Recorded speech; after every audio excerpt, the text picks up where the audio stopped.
کا اعراب المستثنی باللہ، غیر کا اعراب یہاں پر چند چیزیں بیان کی تھی، غیر زید سوا زید سواء زید اور حاشا زید۔ غیر کا اعراب بتا رہے ہیں کہ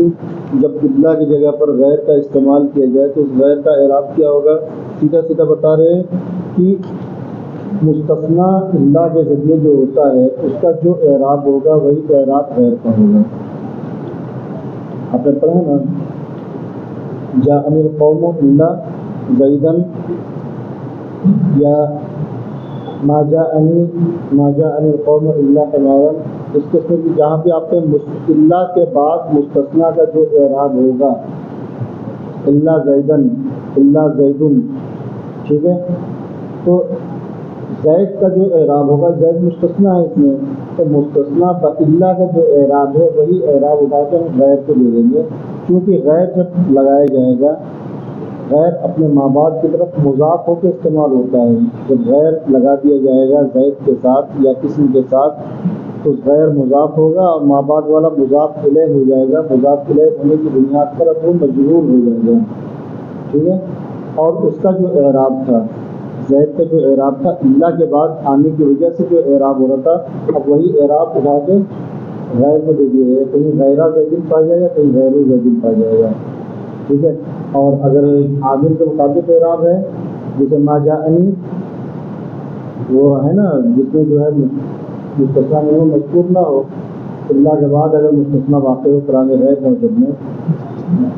تو اس میں کیا ہوتا ہے، عامل کے موافق اعراب ہوتا ہے، تو جو ہے غیر زیدن غیر زیدن بغیر زیدن، اس کا اعراب جو ہے عامل کے مطابق بدلتا رہے گا۔ وعلم ان اعراب غیر کا اعراب المستثنیٰ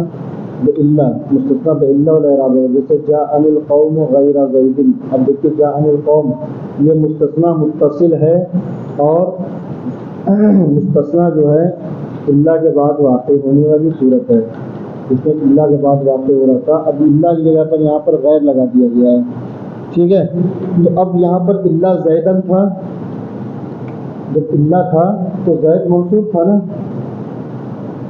تو اب یہاں پر جب غیر لگایا گیا ہے تو غیر مضاف ہو گیا ہے زید کی طرف، زید مجرور ہو گیا ہے مضاف الیہ ہونے کی بنیاد پر، اب اس کا جو اعراب اصل تھا منصوب ہونے کا وہ اعراب اٹھا کے کس کو دے دیا گیا، غیر کو دے دیا گیا۔ ما جاءنی القوم غیر زید وغیر حمار، یہ منقطع کی مثال ہو گئی، ما جاءنی غیر زید القوم اور ما جاءنی احد غیر زید، یہاں پر ما جاءنی غیر زید، ما جاءنی غیر زید یہ صورت ہے جب مستثنیٰ منہ پر مقدم ہو، یہ بھی صورت آئی تھی نا، مستثنیٰ منہ مقدم ہو تو منصوب ہوگا، غیر زید ہوگا، یہاں پر غیر زید نہیں ہوگا۔ ما جاءنی احد غیر زید یہ وہ صورت ہے جب دونوں اعراب درست ہو، مستثنیٰ اللہ کے بعد واقع ہو کلام غیر موجب میں اور مستثنیٰ منہ مذکور ہو۔ کیا صورت تھی،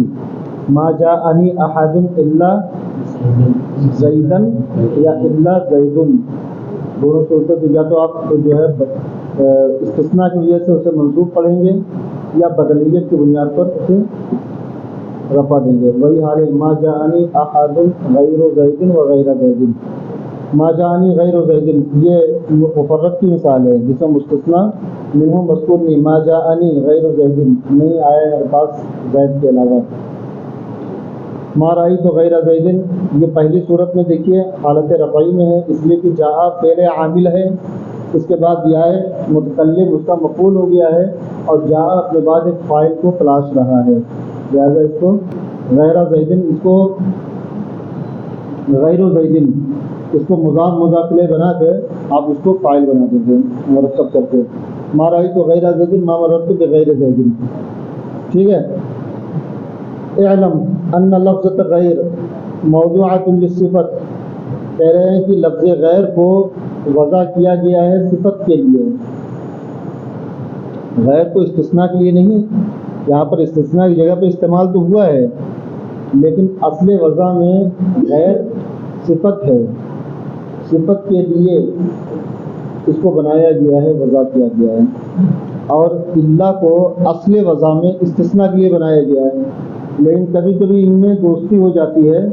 تو ایک دوسرے کا چولا پہن لیتے ہیں، ٹھیک ہے. غیر جو صفت کے لیے ہے وہ استثناء کی جگہ پہ آ جاتا ہے، اور اللہ جو استثناء ہے وہ صفت کی جگہ پہ آ جاتا ہے، ٹھیک ہے نا. قد تستعمل کہہ رہے ہیں کہ لفظ غیر موضوع ہے صفت کے لیے، لیکن کبھی استعمال ہوتا ہے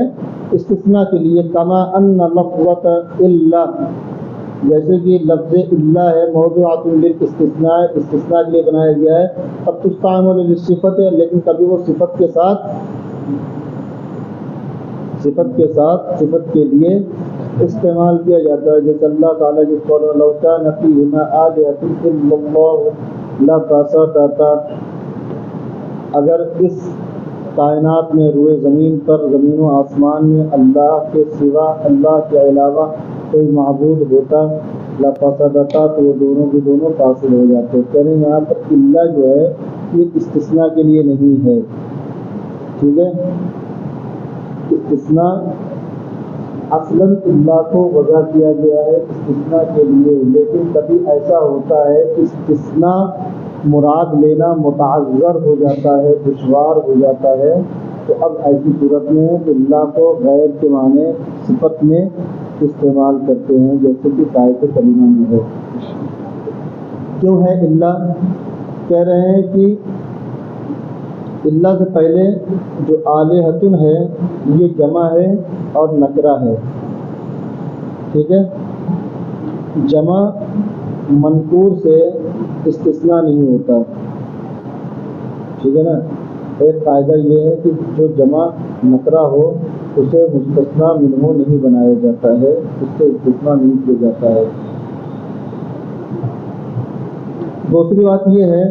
کہ اگر آپ اللہ کو مستثنیٰ مانیں گے بالفرض، تو ظاہر سی بات ہے کہ مستثنیٰ منہ کی قبیل سے ہوتا ہے، اس سے ہے نا. اب چاہے مستثنیٰ اگر تم مانو گے تو یا تو مستثنیٰ متصل مانو گے چاہے منقطع مانو گے. متصل مانو گے تو مستثنیٰ منہ کی جنس سے ہوا، اس میں داخل ہوا، اس متعدد سے خارج ہوا. اب اللہ معبود برحق ہے، اگر مستثنیٰ متصل مانو گے تو اس کو متعدد سے نکالنا لازم آئے گا کہ اللہ کو آلہہ متعددہ سے، متعدد معبودوں میں سے نکالا گیا ہے. اور جب اللہ معاذ اللہ متعدد معبودوں سے نکالا گیا، استثناء کیا گیا ہے، جس طرح اللہ برحق ہے ویسے دوسرے معبودان بھی برحق ہوں گے، تو یہ توحید کے خلاف لازم آئے گا، ٹھیک ہے نا. اور منقطع بھی جو ہے نہیں مان سکتے، ٹھیک ہے. منقطع میں کیا ہوتا ہے کہ جو اجلا کے بعد ذکر کیا گیا ہو اور جو ہے متعدد سے نہ نکالا گیا ہو. تو یہاں پر جو ہے متعدد کی نفی ہو رہی ہے، متعدد سے نہ لو کان فیہما آلہۃ الا اللہ. الہ جو ہے معبود کے معنی میں ہی ہوتا ہے، اور لفظ اللہ بھی معبود برحق ہے، اللہ رب العزت معبود برحق ہے. تو بظاہر دونوں جو ہے اگرچہ یہ باطل ہیں، الہ آلہہ سے جو ذکر ہے پہلے ماقبل ہے، جس کو مستثنیٰ اگر بناؤ گے تو مستثنیٰ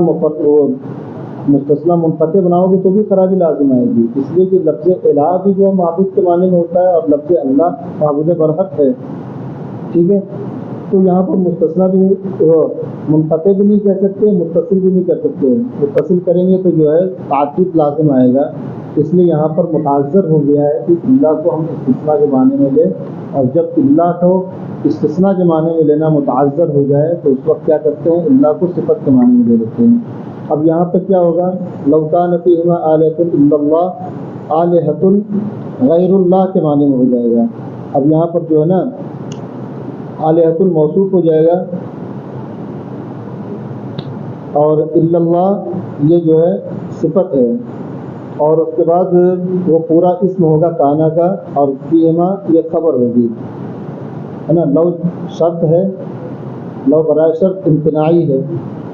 اور کانا فعل ناقص ہے، اس کا اس کی یہ فیہما خبر مقدم ہے اس کی، ٹھیک ہے. اور آلہۃ موصوف الا اللہ، یہ اس کی صفت، موصوف صفت مل کر اس کا اسم مؤخر، یہ